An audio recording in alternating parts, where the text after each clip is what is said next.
آج ہمارا حال بہت برا ہے، اور خاص طور سے ہمارا وہ طبقہ جو نوجوان طبقہ ہے، جس کے اندر سب سے زیادہ طاقت ہے، جس کے اندر سب سے زیادہ انرجی ہے، جوش ہے، وہ طبقہ دین سے سب سے زیادہ دور ہے۔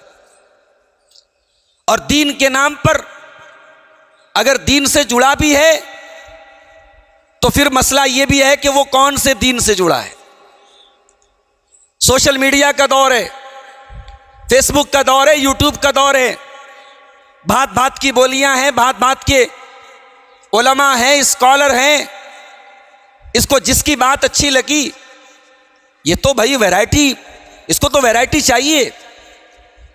یہ جیسے کھانے میں جو کھانا پسند ہے وہ کھا لیتا ہے، کولڈ ڈرنک لینے جاتا ہے اپنا فیورٹ کولڈ ڈرنک لیتا ہے، تو یہ انسان دین کے معاملے میں بھی چوزی ہو گیا ہے، اسے جس کی بات اچھی لگی لے لیا۔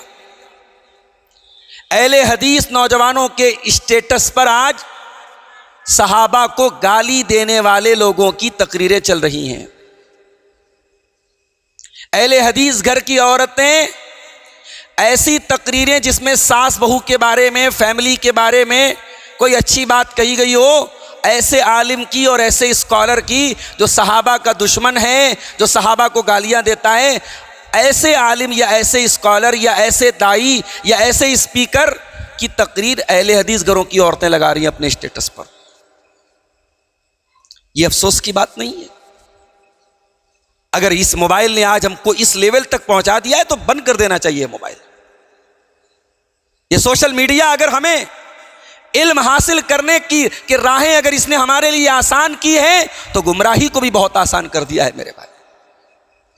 بڑے بڑے بہروپیے بیٹھے ہوئے ہیں اور سب دین کا نام لے رہے ہیں، سب کے پاس دین کے نام کا چورن ہے، سب کہہ رہے ہیں صاحب ہم قرآن حدیث والے ہیں، کوئی کہہ رہا ہے کہ صاحب ہم تو وہ بات بتا رہے جو علماء نے نہیں بتائی۔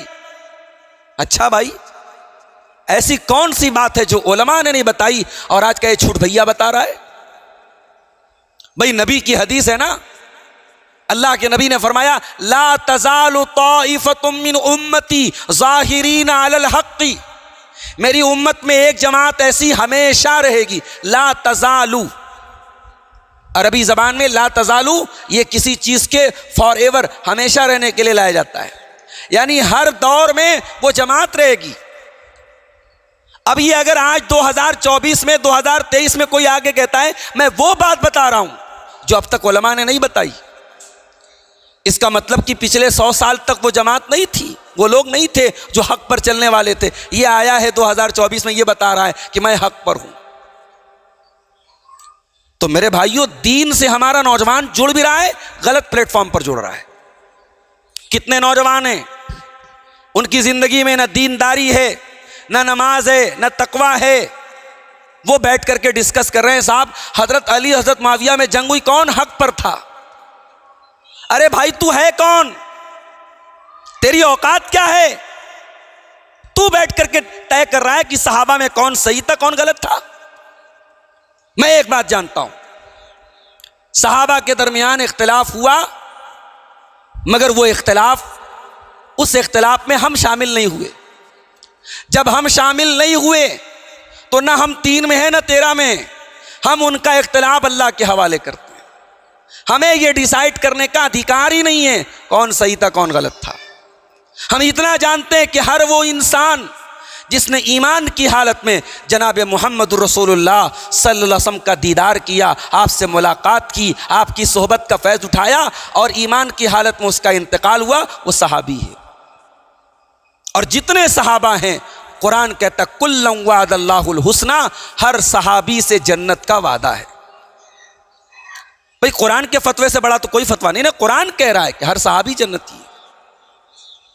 جب قرآن کہہ رہا ہے ہر صحابی جنتی ہے تو تیری زبان تو آ کر کے کہہ رہا ہے صاحب فلاں فلاں صحابی تو حضرت علی کے باغی تھے۔ اچھا باغی تھے، اور قرآن تو کہہ رہا ہے جب کوئی جماعت بغاوت کرے فقاتلوا التی تبغی، تو باغی سے جنگ کرو، باغی کو مار ڈالو۔ تو تیرے حساب سے وہ باغی تھے تو پھر ان کا قتل بھی صحیح ہو گیا تیرے حساب سے۔ کیا بول رہا ہے، کیا بک رہا ہے؟ اور ہمارا نوجوان ایسے لوگوں کو فالو کر رہا ہے، اب بڑا مسئلہ یہ ہے کہ ہمارے نوجوان کی نظر میں آج کے دور میں کسی انسان کے کامیاب ہونے کی علامت کیا ہے؟ اس کے فالوورز ہیں. بھائی فالوورز کی اگر آپ بات کریں تو بالی ووڈ کے بڑے بڑے جو ہیرو ہیروئن ہیں ان کے تو کروڑوں اور ملینز اور بلینز میں فالوور ہیں. تو کیا ان کا ناچ گانا، ان کی بے حیائی، ان کی بدکاری، ان کی زناکاری وہ برحق ہو جائے گی؟ حق ہمیشہ اپنے منہج سے پہچانا جاتا ہے. حق اپنے کثرت اتباع یا کثرت متبعین سے نہیں پہچانا جاتا ہے. کتنے لوگ ہمارے فالوور ہیں تو ہم حق پر ہیں؟ نہیں. نبی نے اسلام کی دعوت شروع کی، آپ کے ماننے والے چند لوگ تھے.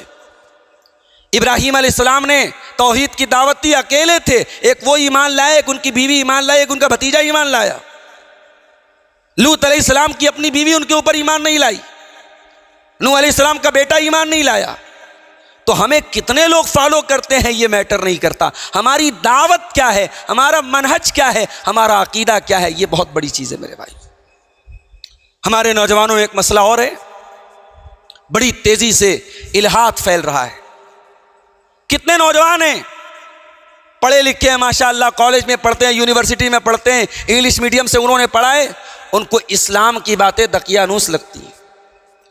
وہ نبی کی حدیثوں کو سائنس کے تھرمامیٹر پہ چیک کرتے ہیں کہ سائنس سے اگر قرآن کی بات میل کھا رہی تب لیں گے، سائنس سے اگر حدیث میچ کر رہی تو لیں گے. کہتے صاحب ہم تو سائنس والے ہیں، ہم تو ہر چیز کو ایکسپیریمنٹ کر کے مانتے ہیں، آپ کی یہ حدیث ہماری عقل میں تو نہیں آتی. کبھی قرآن جا کے پڑھو. قرآن میں ایمان والے کی پہلی پہچان یہی بتائی گئی، الف لام میم ذالک الکتاب لا ریب فیہ ھدی للمتقین الذین یؤمنون بالغیب. متقی وہ لوگ ہیں جو غیب کے اوپر ایمان رکھتے ہیں، جنت کو نہیں دیکھا، جہنم کو نہیں دیکھا، فرشتوں کو نہیں دیکھا، عذاب قبر کو نہیں دیکھا، ان تمام چیزوں کے اوپر ایمان رکھتے ہیں. الذین یؤمنون بالغیب، غیب کے اوپر ایمان رکھتے ہیں. مومن وہ نہیں ہوتا جو لاجک کے بعد بات مانے. مومن تو وہ ہوتا ہے رب کا قرآن آیا، مصطفیٰ کا فرمان آیا، میں نے مان لیا، آمنا و صدقنا. انما کان قول المؤمنین اذا دعوا الی اللہ ورسولہ لیحکم بینہم ان یقولوا سمعنا واطعنا. مومن کا کام تو یہ ہے جب اللہ کی طرف بلایا جائے، جب رسول کی طرف بلایا جائے تو مومن کی زبان سے تو بس اتنا نکلنا چاہیے، ہم نے سن لیا اور مان لیا. سمعنا واطعنا، ہم نے سن لیا اور مان لیا. قرآن آنے کے بعد لاجک لگائیں گے آپ، حدیث کے آنے کے بعد لاجک لگائیں گے. یہ ہمارے نوجوانوں میں بڑی تیزی سے یہ نظریہ بھی پھیل رہا ہے.